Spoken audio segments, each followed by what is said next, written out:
Hey everybody, welcome back to your favorite movie review podcast. That's right, the one, the only, is it Kino Corner!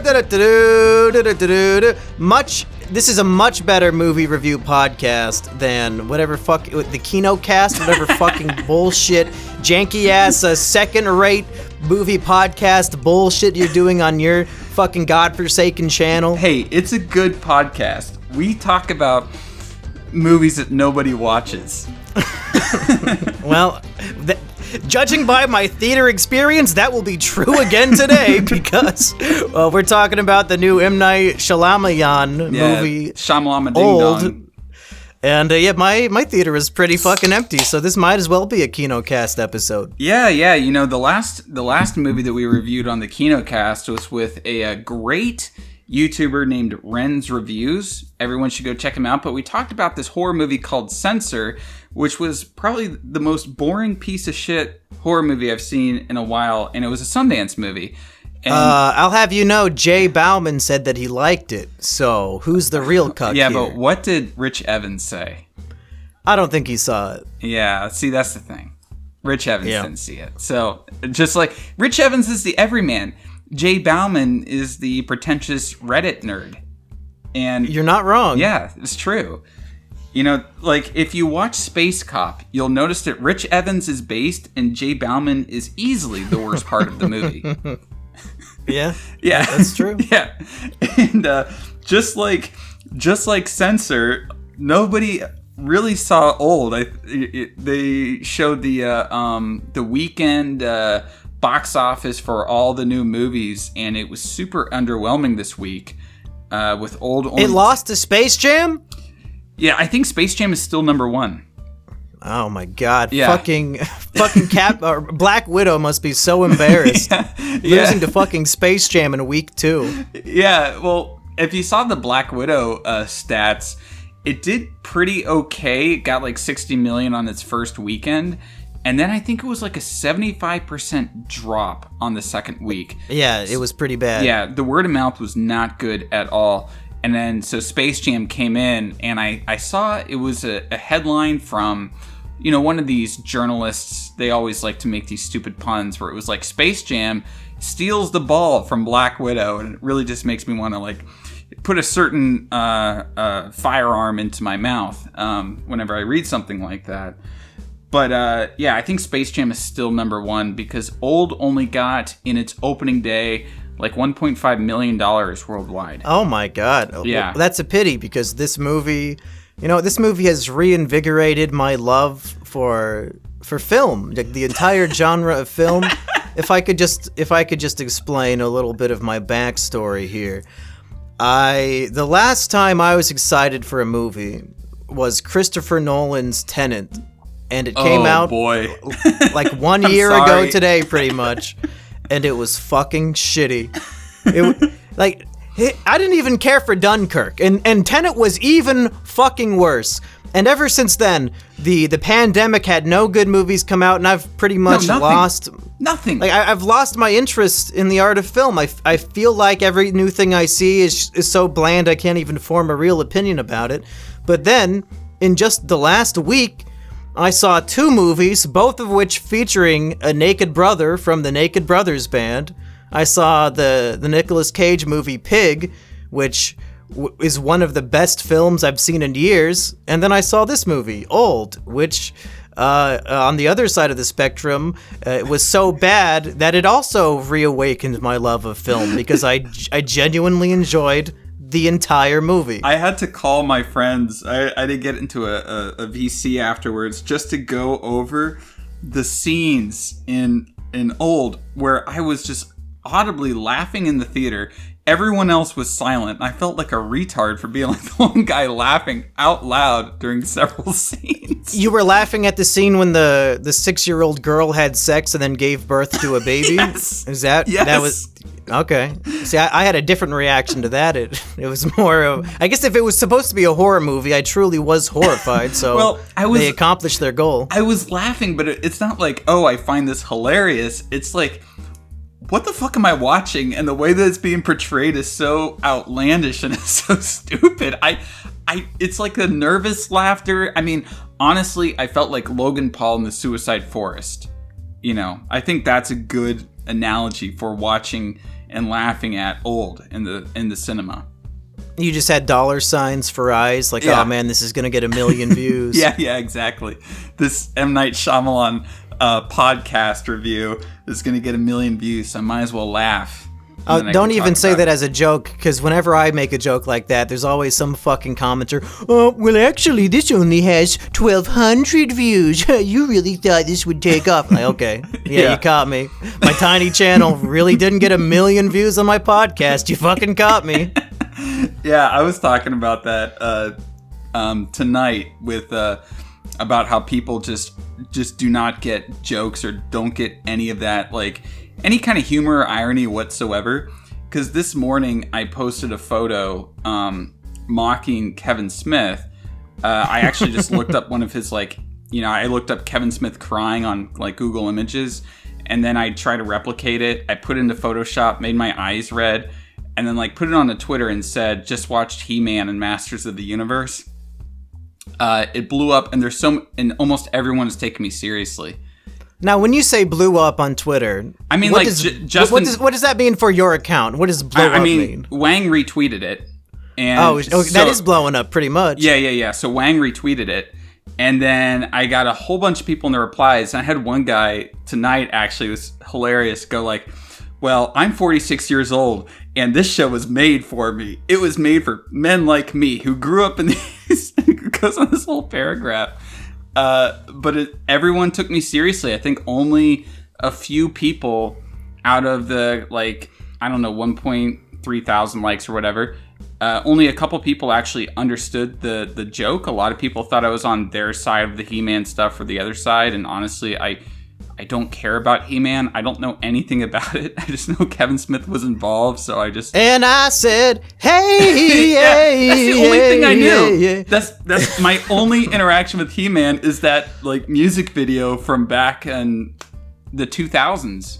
Yeah, everything I know about He-Man is from watching Robot Chicken, because they do a He-Man skit every fucking episode for some reason. Yeah, like, I don't watch the show. I don't care about it. People are bitching about the new series. I'm not going to watch the new series because I don't watch children's cartoons. Yeah. I watch anime like a man. And true. Yeah, true. And but yeah, I had so many people angry, and I was talking to Wang. I was like, dude, like, after you retweeted it, I had so many, like, man children and, like, fighting in my replies. And he's like, yeah, he says every time he tweets something or retweets something like that, nobody gets the joke. And so yeah, so if you make a joke on a YouTube video, there's going to be people in the comments because people are just well, there's an R word, but I don't want to, you know, put your channel retarded. Yeah, retarded. Yeah, you can use that for my audience. That's okay. Fine. Yeah. They're used to it. Yeah, okay, good. I'm pretty sure in their everyday lives they get called retarded all the time. Yeah. Yeah. Well, I guess we should probably dive into this beach kino. And Mr. Kino Corner, I'll begin with you. What did you think of M. Night Shyamalan's newest masterpiece? Okay, so going into it, you know, I'm a big fan of M. Night Shyamalan. I thought that I think that his best movies are The Village, The Happening, and After Earth. I think that those are underrated masterpieces, 10 out of 10s, 11 out of 10s in the case of After Earth. I think that it actually transcends with its sort of Scientology metaphor. And I think that another, you know, great Shyamalama Ding Dong Kino is Avatar, The Last Airbender. People like to shit on it, but the people who shit on it, if you notice the people that like to shit on his Avatar movie, they're all like over 300 pounds. So that should tell you a lot, right? I think mispronouncing the main character's name is a creative choice, and he did it to filter out the plebs who could not appreciate true Kino. Look, it was obviously a pleb filter. That's the thing about M. Night Big Shyamalan, time. is that it's a pleb filter. And if you watch this movie, it's actually a movie about filmmaking. If you think about it, right? Because who takes all the characters to the beach? M. Night Shyamalan, he's driving the van. He's the bad guy the whole movie. Yeah, he takes them to the beach, and then for the whole film, spoilers, if you don't want the movie spoiled, I can understand, because you want to rush to the cinemas right now and give M. Night Shyamalan your, $7 or however much your ticket was. I think mine was $7.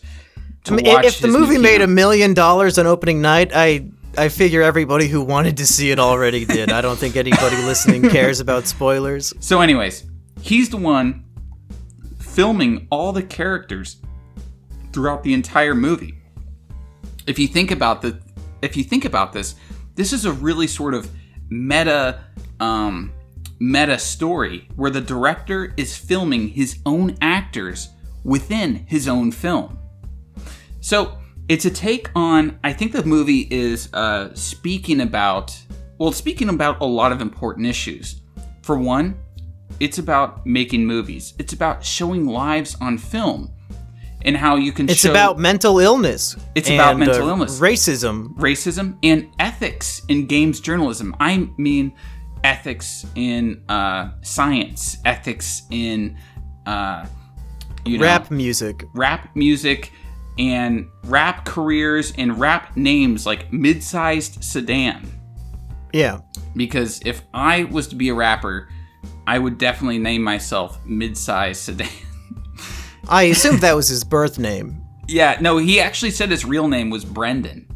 So obviously that's a reference. That's a reference, though. If you think about it, that's a reference to the best actor of all time, Brendan Fraser. Yeah.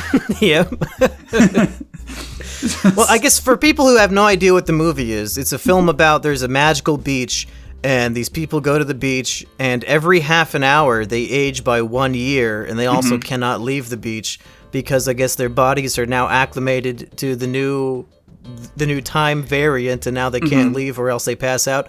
A bunch of pointless science explanations for something that is just magic, so they should just accept it as magic. Yeah. But it's supposed to be like a horror thriller, but it's just the funniest movie of the year by far. It's hilarious. Everything the characters do is extremely funny, and they're just slowly losing their minds and dying all over the place, and children are having sex with each other, and then since having babies. half an hour goes by, and suddenly she's completely full-blown pregnant, and then she gives birth to the baby, and then it just dies. But the funny why does the baby die immediately? Why can't the baby acclimate to the time? No, so here's something that I thought was funny, was the whole, like, there's a scene where the Naked Brothers Band kid is talking to the one girl, and they're sort of like snuggling together inside a tent, and then it like cuts to like the rest of the people, and they're all like, "Where is?" I forget what his name is. Where's Naked Brothers Band? Yeah, where's Naked Brothers Band? And he comes out of the tent, and it's so. I was thinking, did they just have sex? Because it's so like obvious that they did, because he's acting all like pumped up and like, oh wow, like wowee, that was great, and he's like, hey guys, like, and then as they're walking to the group, her belly just starts getting bigger and bigger. And I was like, gosh, they did. And then there was a great line where it's hard to tell if they are mentally aging as well, because like when they're cuddling in the tent, it's uncertain. Yeah, they're kind of talking like they're still 6 years old. Yeah. But they say my mind is accelerating, and then like they have sex, and then like so. Ideally, it seems as though a 6-year-old just gave birth, and that that's in this movie. Well, yeah. So that's the thing, is that it's like, oh yeah, in some capacities they age, but in others they still act like they're 6 years old. Even when even when they eventually get middle aged, that the kids do, they still act like they're 6. That's like the weird thing. But then in other scenes they'll act like their age, which doesn't. I don't know. There's not like. I hate to be like an EFAP guy, like I'm going like, oh, the logic in this movie doesn't make sense. It's like, yeah, of course the logic in this movie doesn't make sense, Oh yeah, that's the main draw of the film, is how little sense it does make. That's why I enjoyed it, because it was nothing but nonsense the whole time. Yeah, exactly. And so with the baby, right? So it's like they have sex. For one, he's 6 years old. I guess I I don't know. I guess a 6-year-old understands, or can figure it out or something. But it was really funny, the line that he said. He goes, I thought you had to do it like 10 times to have a baby. And then someone's like, no, it can happen on your first. And I'm like, okay. I guess she just got like, even though she was only 6 years old just now, she was super fertile, like a few hours later. But whatever,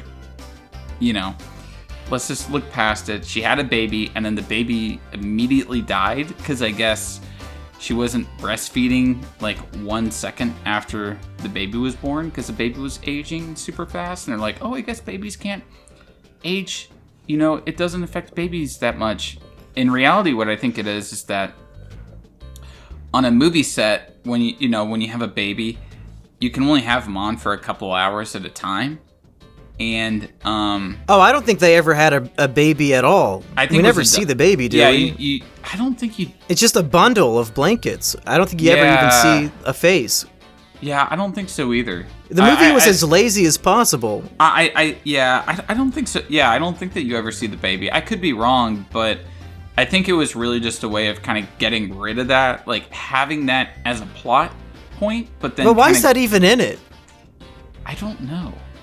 Like it's funny to watch. 90% of the stuff that happens does not add up to anything. It's just chaos for about an hour and 20 minutes of just things happening that have nothing to do with anything. It's just what are some crazy things that could happen on this beach? Oh, they have sex and then there's a baby and then it dies. And that'll be 3 minutes of the movie. Yeah, well, that's the thing, is that the movie actually, I caught myself looking at my phone to see the time quite a lot. Because there's these moments that are golden, like the pregnancy, or when I actually have a story I want to talk about in a second. Abby Lee, the kind of the Instagram model thought girl or whatever, when her bones all go berserk. Yeah. When she's having her bone breakdown, she just turns into like tumbleweed. Because her hands and arms are just kind of going everywhere. Actually, funny story about her, Abby Lee. So she's like this, she's the wife of the doctor, and she's this total like e-thought or whatever in the movie, right? Yeah. So we were talking, Mumkey, while we were at the 4th of July party. I was saying how I was a featured extra in Office Christmas Party. And you were saying how... Yeah, the very first episode of Visit Kino. Yeah, the very first episode. And a scene that got cut from Office Christmas Party, I can't imagine why, is I had to dirty dance with Abby Lee, who was in this movie, Old. Oh, shit. So I had to dance with her, and they did several takes of it. And she was all up on me and everything like that. And before, like, we're talking to each other, kind of, normalizing, like, making sure, like, we're not, like, awkward about it or anything. And we were kind of joking around. I was like, look, anything you can do, I can do it. I'm just going to like replicate the moves that you do just to kind of fuck with the director. And she was like, all right. So she's like, yeah, I'll see if you can do it. So we were, dancing and stuff like that. Then she does this like move, right, where she kind of like dips close to the floor. And I do the same thing. And what happens is my pants rip in half. Real SpongeBob moment? Real SpongeBob moment, exactly. No, I was making SpongeBob episodes, I think, or SpongeBob references like for the rest of the day. But it was really funny because they had to have a wardrobe girl come and in the middle of the set stitch up the back of my pants in front of everyone. So she had to just be like kneeled behind me, stitching my pants up. And then the director comes to me. I forget what his name is. Some coked up gay guy. Jason Bateman. No, not Jason Bateman. The director actually reminds me a bit in the way that he looks of Jason Bateman. I forget. He's directing some new movie. He also made Blades of Glory. He makes these kinds of like, Hollywood studio comedy films. But he comes to me. He goes, "Hey, look, Peter, you're dancing too well for your character. You need to be like way more awkward." So in the next take, Abby Lee comes up and she's dancing on me, and I'm just like standing still. just acting like someone from Monkey's Discord server. And afterwards, she says, "Did I offend you or something?" She got so concerned. But yeah, so that's my brush with hot Australian models. Was me acting awkward and acting like an incel. Is that in the deleted scenes on the Blu-ray? You know what? I don't think so. I didn't buy the Blu-ray.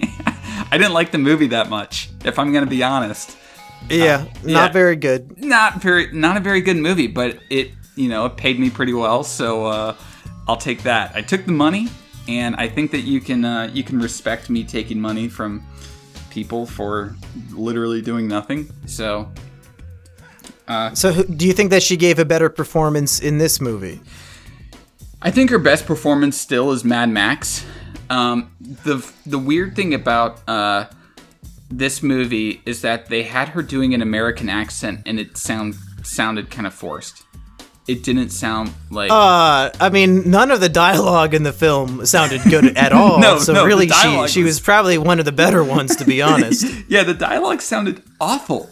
All the dialogue, this is one of those things where it's hard to explain, but if somebody watches this and really... You don't even have to pay close attention, but the dialogue written by M. Night is so... It's so bad. Otherworldly. Yeah. And then the actors are delivering this horrible dialogue in not a very good way, and it just feels like you're watching aliens who have transmorphed into humans trying to talk to each other. So here's the funny thing. He has these good actors in this movie. So he has the two leads, the main couple, is Gael Garcia Bernal, who, if you watch Mexican movies, was in like Amores Perros and Y Tu Mama Tambien. I think he was in Jon Stewart's movie too. Yeah, he was. And he Rosewater or something. Rosewater, and he was also in another great little Chilean film called No. He's been in a lot of great stuff. He's a great actor, but he's a better actor when he speaks Spanish. When you have him speak in English, and this is normal for people. It's like if I'm conversational in French, but if you had me in a French movie speaking French, I would probably come off as wooden or as kind of, delivering lines weirdly. Sacre bleu.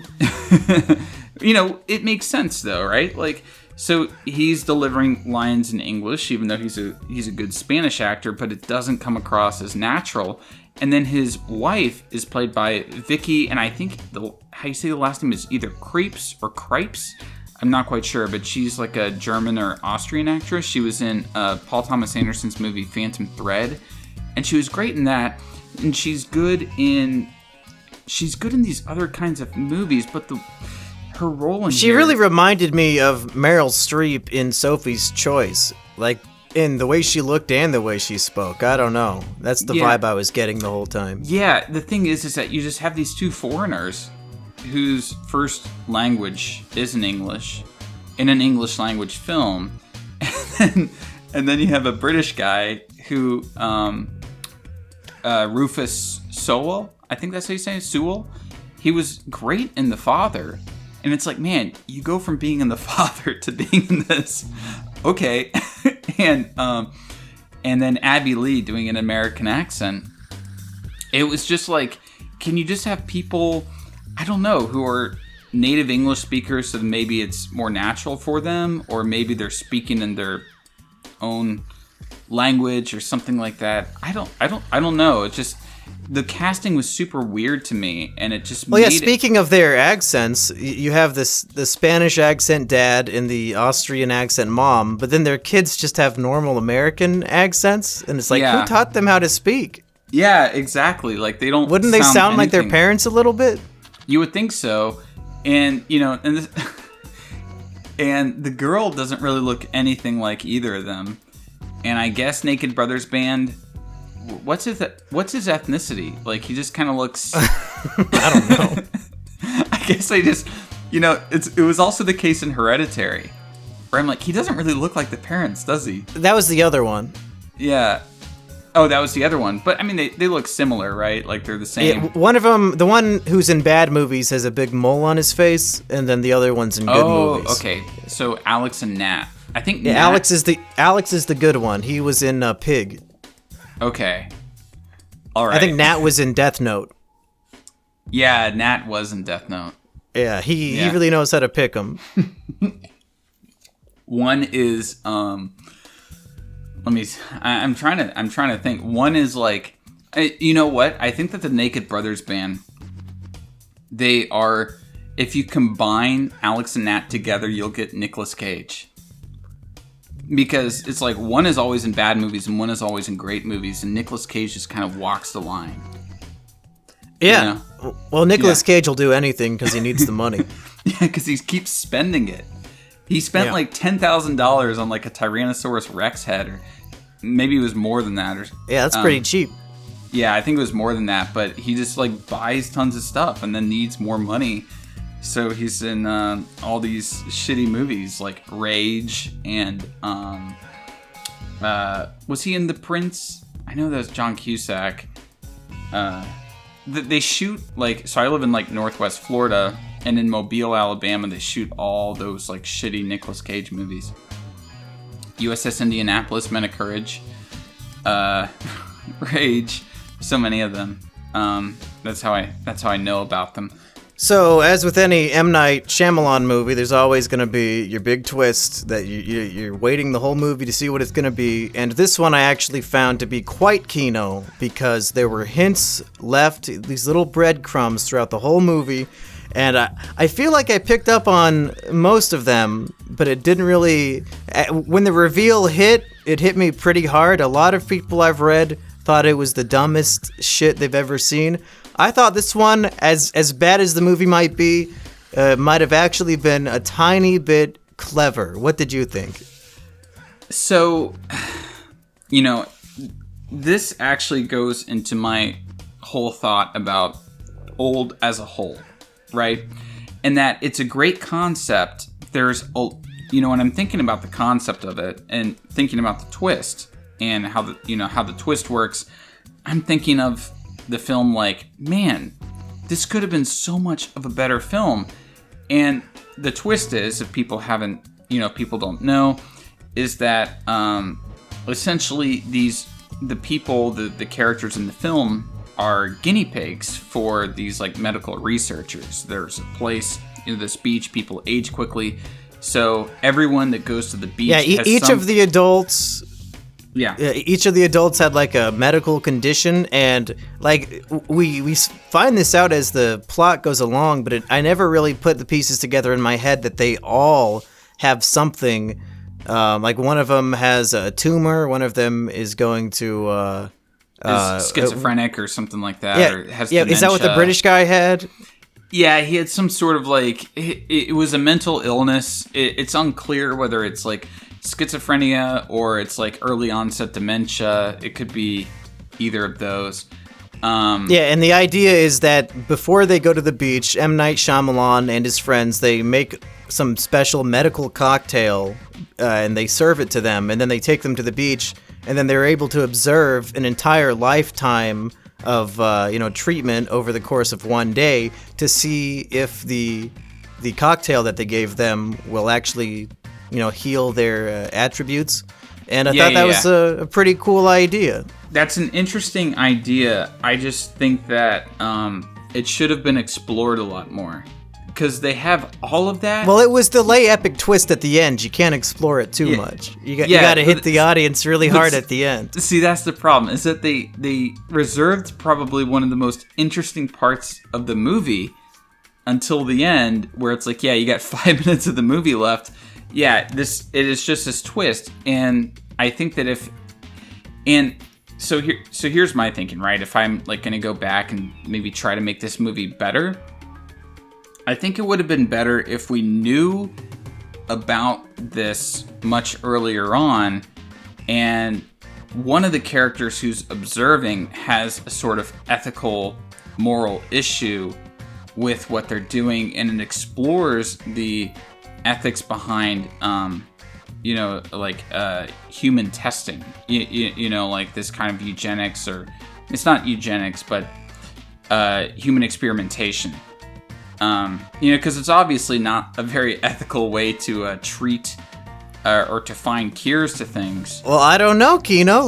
Maybe we have to talk this one out on a philosophical, ethical level, because as the horrible dialogue at the end of the film proclaims, we might have just killed 8 people, but the research we got from it will save hundreds of thousands of lives. Is that not, equivalent exchange? Is this alchemy not gonna pass your judgment? What's going on? No, see, that's the thing, is that they still killed 8 people, 8 innocent to save people. hundreds of thousands? I don't know. Is that really so bad? You're telling me you're not? If you're doing the railroad experiment bullshit, and the train's coming and it's gonna hit 80,000 people, but you can make it hit only 1, you're not gonna hit the button?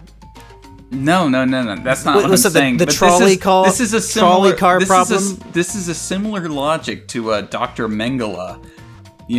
He's a hero. Name one thing he did wrong. I think I can name more than one. Well, you can name 6 million? Yeah, I can name about 6 million things he did wrong. No, but it's really an ethical dilemma. Because these 8 people might be dying, and they're dying by your hands, which means that the blood is on the hands of the people that are, doing this experiment. They might be saving millions of people, but they are directly killing 8 people. Yeah, but think of the millions who are saved and not the 8 guinea pigs, and how do you feel about that? Well, I like to think about, I'm a people person, right? I'm an empath, as white girls like to say. Yeah. And, watching the movie, I obviously felt for the characters in the film. I mean, what you can do? I say? Because the characters, as portrayed in the movie, were complete fucking idiots. I don't really feel bad for them at all. I mean, I felt bad for them in the way that, like, a person feels bad for their retarded dog. Yeah. Like... Sometimes you gotta put the dog down to save the family. Sometimes they run in front of the school bus, even though you're trying to get them inside, and they're just too excited because bright yellow car, and they run up to meet the school bus. Actually, that happened to a cat of mine, not to a dog. So I guess cat would be a better comparison. Well, think about it this way. If I'm a medical researcher and I think, I think I have this new medical cocktail that can cure tumors that will kill people, and I don't want to waste 50 years on the research, I can just do this research in one day, and then I'll save millions of people over the next 5 decades. You're telling me you would let all those people suffer from their tumor and die rather than kill one Austrian woman? Look, okay, this is nothing against Florian's mom, but yes. Wow. See, no. I felt that M. Night Shyamalan's character was the hero of the movie. Yeah, well, I mean, here's the thing, right? Is that, for one, I'm not a medical researcher. I'm just saying that in the movie, they could have explored the ethics of this, of what they're doing. They could have maybe had some sort of ethical dilemma behind M. Night Shyamalan's character or something like that, right? Where it's... And here's the other reason I think that would have been good. It would have cut us away from the beach for at least short bits of time. Oh, I did not want to leave that beach. I was having a good beach party with all my friends. They're having sex with each other. They're stabbing each other. They're finding dead bodies. I was having a good time. Like, I was tired of that beach. It's like you're on that beach for about an hour and 20 minutes of the film. I think it was about an hour, 20 minutes of the film. It's just completely on that beach. And visually, it gets pretty boring, I've got to say. And the way that he shoots it, too. Wait a sec, my dog is just, like, coughing up his lungs in the background. And I don't know what the fuck he's doing. Well, I think for the sake of this podcast and the listeners, you might have to put him down. That's the ethical dilemma. Yeah, wait a sec. I'm going to go put my dog down. I'll be back in a second. Throw him in the swamp.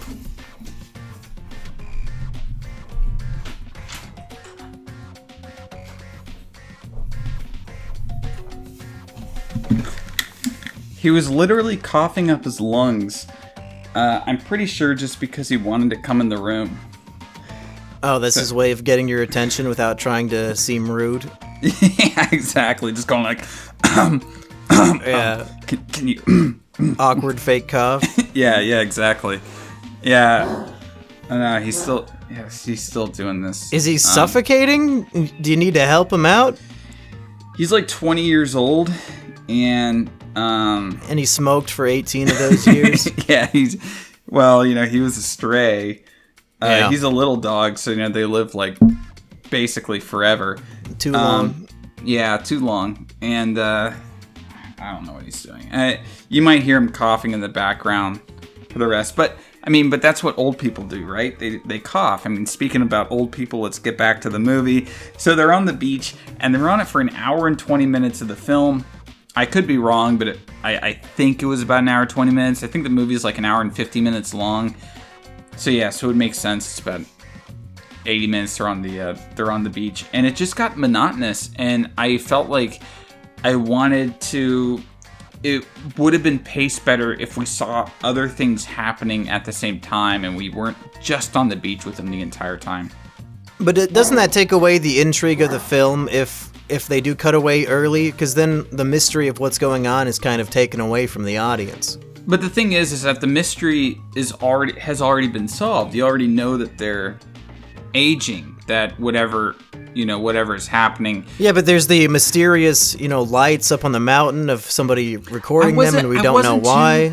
I wasn't too intrigued by that, if I'm gonna be honest. I'm like, okay, so something is going on, and this is how I thought. This is how I think, right? I go, it's a M. Night Shyamalan film. Something's going on. Excuse me. Something's going on up on those mountains. That's going to be the twist, whatever the situation is. That's going to be revealed in the third act. And I'm like, obviously, M. Night Shyamalan doesn't want me to know exactly what's going on right now. But he'll tell me later, so I'll figure that out later. And, and it's like when the twist comes, the twist is ancillary to the actual plight of the characters. Because the twist is that people are watching them. But we already knew people were watching them. But now we know the reason why they're watching them. But it doesn't change the fact that this place makes them age 1 year every 30 minutes. And also, I have a question. How did they know that they were aging 1 year every 30 minutes? How did they calculate that? I'm not sure.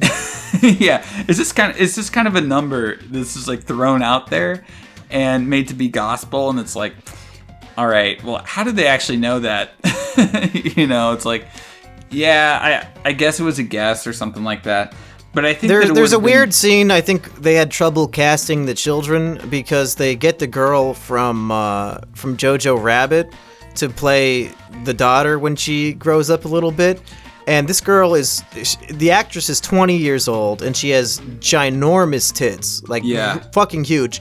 And they cast her as the daughter when she's 12 years old, and the doctor's like, yeah, from my prognosis, she looks to be about 12 years old. And I'm like, fuck, dude, that girl's way too hot to be fucking 12. And I looked it up. Thank God she was 20. I would have been in a world of hurt. You know what's funny about that too is before the big reveal, right, that the kids have aged like to their preteens or teens, Shyamalan is obviously trying to hide the fact that they aged. Yeah, so to hide the fact that the kids aged, he just shows close-ups of the girls' butts. Like, I guess so you can see the curve, because they get the hourglass shape or something like that. But it felt weird. It felt weird, and it felt like pervy, and I'm like, this is I'm like, dude, M. Night, what are you doing? Come on. Just, like, I understand that you're trying to hide the fact that they aged, but I can already tell from the backside that this is not a 6-year-old, and I don't want to have the camera linger on her butt. Just show me. Yeah, and that does go on for about 5 to 10 minutes, too. Yeah, it's just like, if you see kind of the face, it's like, it's out of focus or something like that. I'm like, come on, just to show it. You know, it would feel cleaner. You know, if you, if you didn't try to hide all. Or this. just have the kid characters disappear for like 10 minutes of the movie, and then they can emerge already being 15. See, this is why they should have a B story happening on the island, or you know, wherever M. Night Shyamalan is, because then they could just literally cut to that and have ethical dilemma, whatever, happening, and then cut back, and the kids are aged, and you don't have to have all these butt shots. Yeah. You know, I think we've talked about this movie more than it's possibly worth, so I guess if we have any final thoughts, we should wrap them up now. Yeah, so someone on Twitter, a follower of mine, actually made a pretty great statement. He said that, because I was saying that I think that this movie is a movie that could be remade, like, maybe 20 years from now. You know, obviously not like next year or something, but down the line. I see it as being a movie that is a film that that can be remade and can be remade well, and that the new remake could be a really good film, because you could take the same premise, but the execution, you know, make sure that the execution is really good. And then I think the execution is why I would consider this movie to be Kino, because it was so... Every single choice was so baffling that I was on the edge of my seat. I could not believe what I was watching for a very large portion of the film. Well, and also, it's like... It was unbelievable. Also, just think about the cinematography of it, right? Where it was so fucking blurry. I got motion sickness in the theater, and I was at the back of the fucking auditorium. I got motion sick too.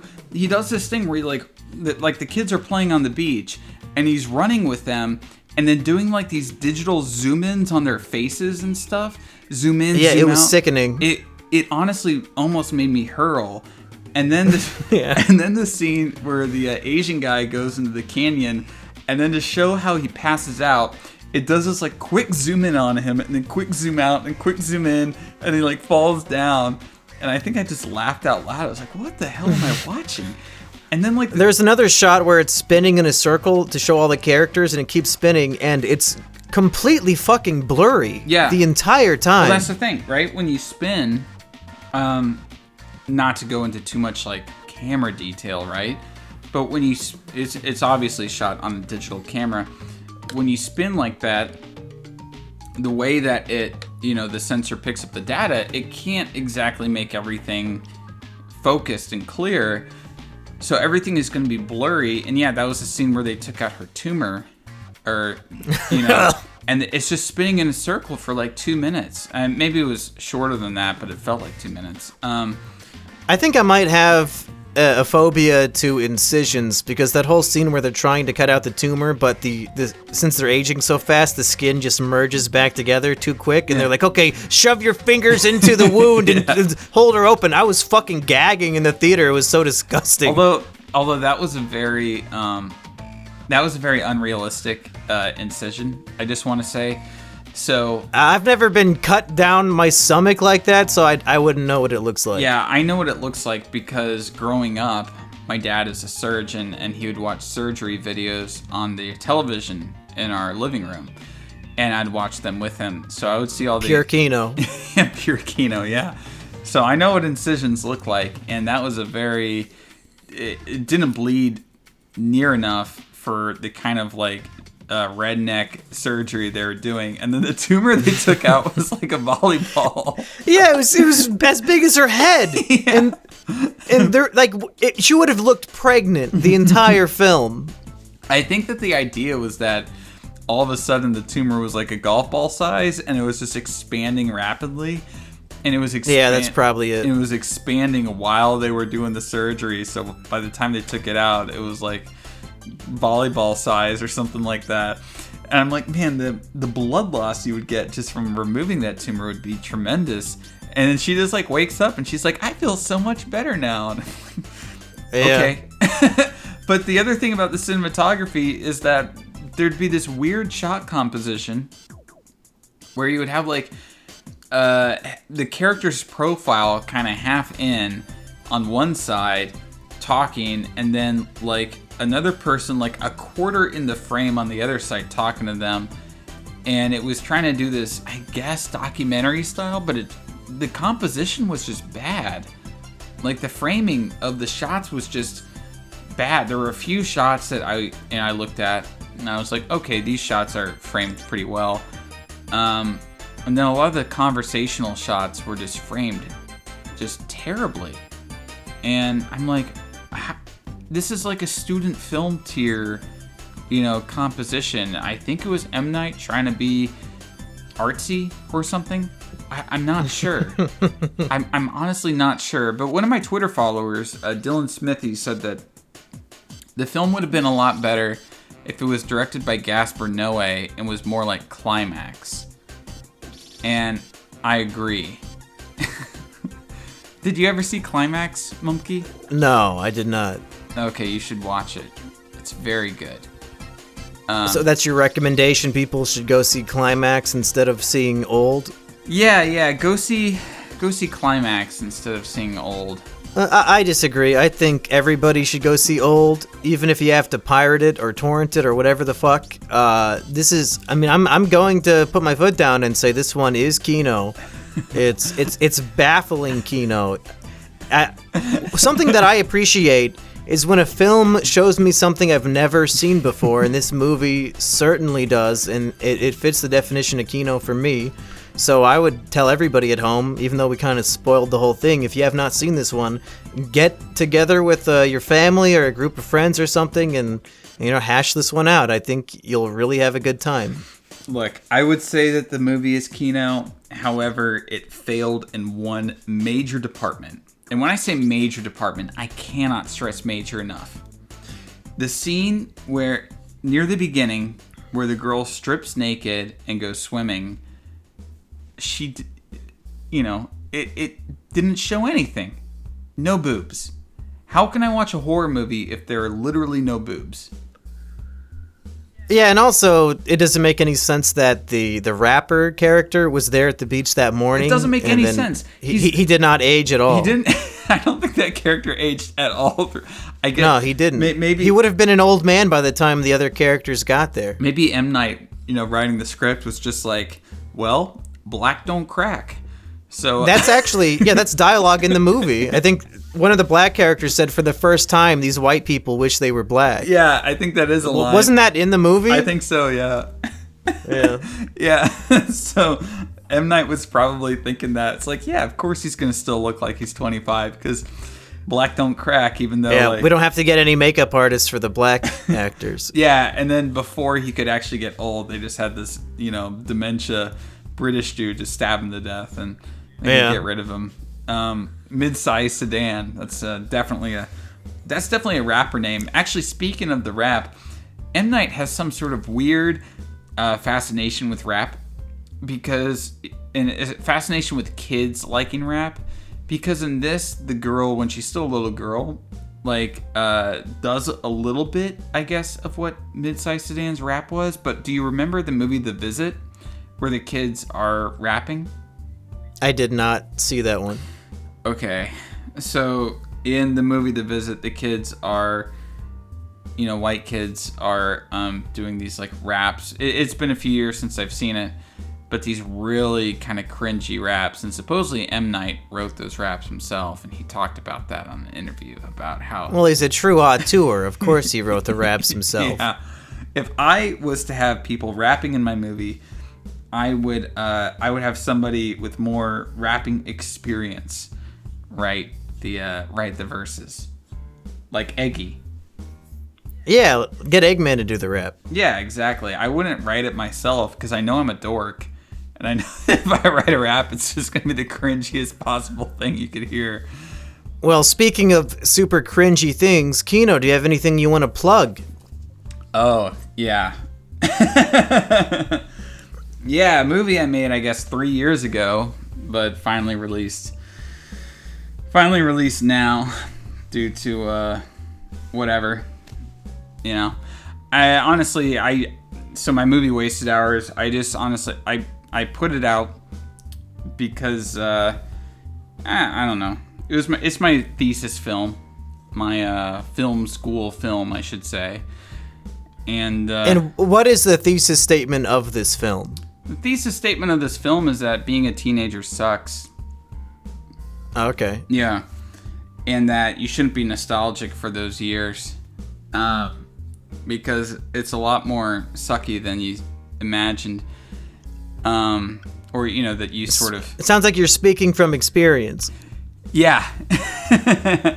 yeah, I guess I am, Oh, my teenage years weren't too great, if I'm going to be honest. They were... I actually went to, this is the connection to M. Night Shyamalan's Old. I went to the same high school program that Gael Garcia Bernal went to, called International Baccalaureate. And I know that there's a few other YouTubers who also did this program. Critical was a part of this program, a few others. It's a pretty popular, worldwide thing.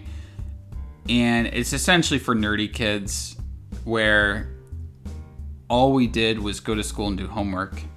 So we didn't really have much of a life outside of high school. And I don't know. I just made a movie about me and my friends and this sort of stuff that we did. And yeah, I'm definitely not the right person to plug the movie. I'd probably better have a PR person, because at this point I'm so done with it. I'm just all right, I'm moving on to my next project.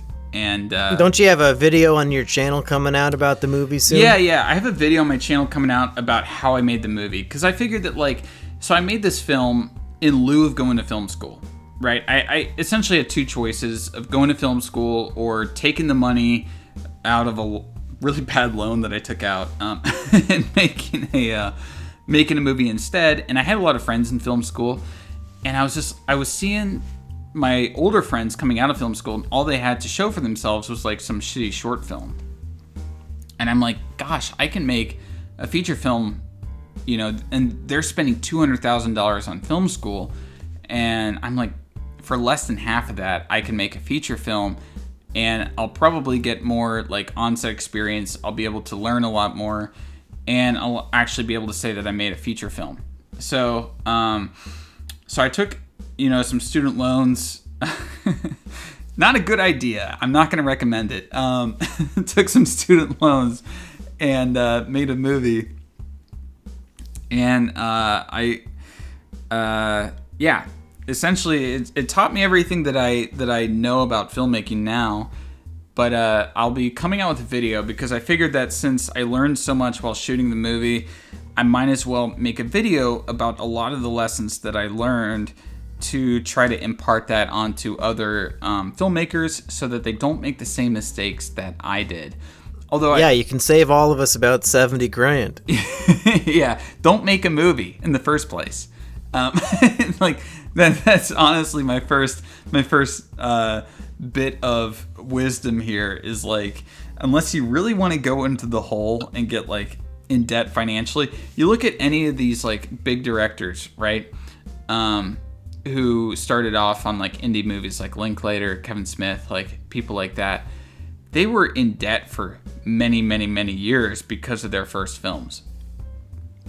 So I would definitely say, if you're not willing to sort of work a wagey job to pay off all the money that you have to spend on your first feature film that'll probably not perform that well, then don't do it, Yeah.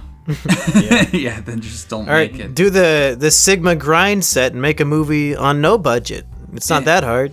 I got a camera, I got a microphone. How hard could it be? Yeah, actually, and I talk about that in my video. My main expense was people. Just now you gotta abuse people. I've never paid an actor for a day of work in my entire life, and I've made lots of videos with lots of people. See, people around Iowa, they want to be in movies for free. They'll beg you to film them. See, here. that's the problem. So I've never had that issue. I'm in Florida, okay? People actually value their time. People value their time here.